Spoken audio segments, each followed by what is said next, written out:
அன்பானவர்களே, தினம் ஒரு தூதன் வழியாக உங்களை சந்திக்கிறேன். இந்த நாளிலே எரேமியா தீர்க்கதரிசன புஸ்தகம் 15:11. உன்னில் மீதியாய் இருப்பவர்கள் நன்மை அடைவார்கள். தீங்கின் காலத்திலும் நெருக்கத்தின் காலத்திலும் உனக்காக நான் சத்துருவுக்கு எதிர்பட்டு உனக்கு சகாயம் செய்வேன் என்று மெய்யாகவே சொல்லுகிறேன். ஆண்டவர் சொல்லுகிற நேரடியான ஒரு நல்ல வார்த்தை. ஆண்டவர் சொல்லுகிறார், நன்மை அடைவீர்கள் என்று. அப்போ நாம் நன்மை அடைய வேண்டியதான பிள்ளைகள். அப்போ நாம் நன்மையை அடையக்கூடாதபடிக்கு இந்த உலகத்தினுடைய தீய சக்திகள், பிசாசானவன் பல்வேறு விதங்களிலே அவன் நமக்கு எதிராக புறப்பட்டு வருகிறான். இப்படி நாம் அவனை சில நேரங்களில் எதிர்ப்பதற்கு அவனுடைய தந்திரங்களை புரிந்து கொள்ளாமல் காணப்படுகிறோம். அவன் பெரிய வல்லமை படைத்தவனெல்லாம் கிடையவே கிடையாது பிசாசு. அவன் தந்திரவாதி, பொய்யன். ஆகவே அந்த பொய்யும் அந்த தந்திரத்தையும் சில நேரங்களில் நம்மால் புரிந்து கொள்ள முடியவே இல்லை. ஆகவே தான் ஆண்டவர் சொல்கிறாரு, அப்படி அந்த பொய்யனால தந்திரத்தினால நமக்கு பல காலகட்டங்களில் தீங்கான ஒரு சூழ்நிலைகள் வருகிறது, நெருக்கமான காலகட்டங்கள் எல்லாம் வருகிறது.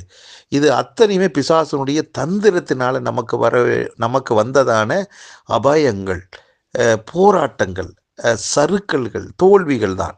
ஆகவே இப்படிப்பட்ட காலகட்டங்களிலே தொடர்ந்து நாம் அப்படி இருக்கக்கூடாது என்பதற்காகத்தான் கர்த்தர் சொல்லுகிற ஒரு நல்ல வார்த்தை என்னன்னா, அப்படிப்பட்ட நெருக்கப்படுகிற காலங்களில் உனக்காக நான் என்ன செய்வேன், சத்துருவுக்கு எதிர்பட்டு உனக்கு நான் உதவி செய்வேன் என்று சொல்லுகிறார்.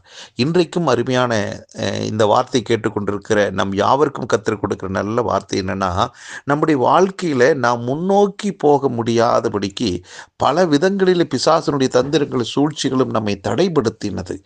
நன்மையை அடைய முடியாதபடிக்கு சில நேரங்களில் காலதாமதங்கள் ஏற்படுகிறது.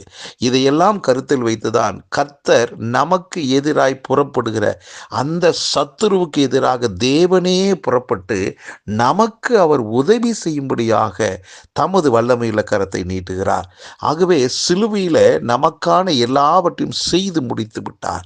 ஆகவே சத்துருவினுடைய சகல வல்லமைகளும் சிலுவையிலே முறியடிக்கப்பட்டு விட்டது. ஆகவே இன்றைக்கு அவனுக்கு இருக்கிறது பொய்யும் தந்திரங்கள் தான்.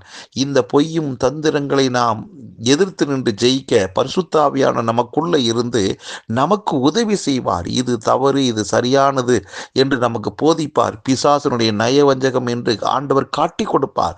ஆவியானவருக்கு நாம் இடம் கொடுக்க கர்த்தரின் சகாயத்தை, கர்த்தர் மூலமாக வரக்கூடிய உதவிகளை நாம் எளிதாக புரிந்து கொண்டு அந்த பாதையில் செல்ல முடியும். ஆகவே இந்த வார்த்தையை கேட்டுக்கொண்டிருக்கிற நம் யாவருக்கும் ஆண்டவர் சொல்றாரு, நமக்கு எதிராக புறப்படுகிற சத்துருவுக்கு எதிராக தேவன் புறப்பட்டு நமக்கு உதவி செய்ய வல்லவராக இருக்கிறார்.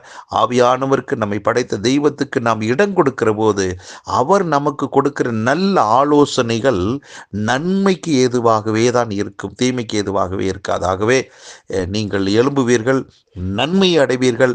உங்களுக்கு எதிரான சத்துருனுடைய சகல திட்டங்கள் முறியடிக்கப்படுகிறது. நீங்கள் இனி சுதந்திரமாக வாழ்வீர்கள், விடுதலை வாழ்வீர்கள். ஜெபிக்கலாம். நல்ல பிதாவே, நல்ல வேளையில் எங்களுக்கு ஆண்டவரே நீர் ஆதரவாக நன்மை கரங்களை நீட்டுகிறீரப்பா. எங்களுக்கு எதிராக சத்துரு புறப்பட்டு வரும்போதெல்லாம் நீர் அவனுக்கு எதிராக புறப்பட்டு எங்களுக்கு உதவி செய்து எங்களை மீட்டுக்கொள்கிறீர், மேன்மையடைய செய்கிறீர். இதை கேட்டுக்கொண்டிருக்கிற எல்லாருடைய வாழ்விலும் நன்மை வெளிப்படுவதாக. ஆமாண்டவர், உயர்வு மேன்மையும் கைகூடி வருவதாக. தடைப்பட்ட காரியங்கள் விலகி காரியங்கள் கைகூடி வந்து மிகப்பெரிய நன்மைகளை, ஆசீர்வாதங்களை பெறுவார்களாக, சுகமாக இருப்பார்களாக. இந்த நாள் வெற்றி நாளாக இருக்கட்டும். இயேசு கிறிஸ்துவின் நாமத்தில் ஜெபிக்கிற நல்ல பிதாவே, ஆமென்.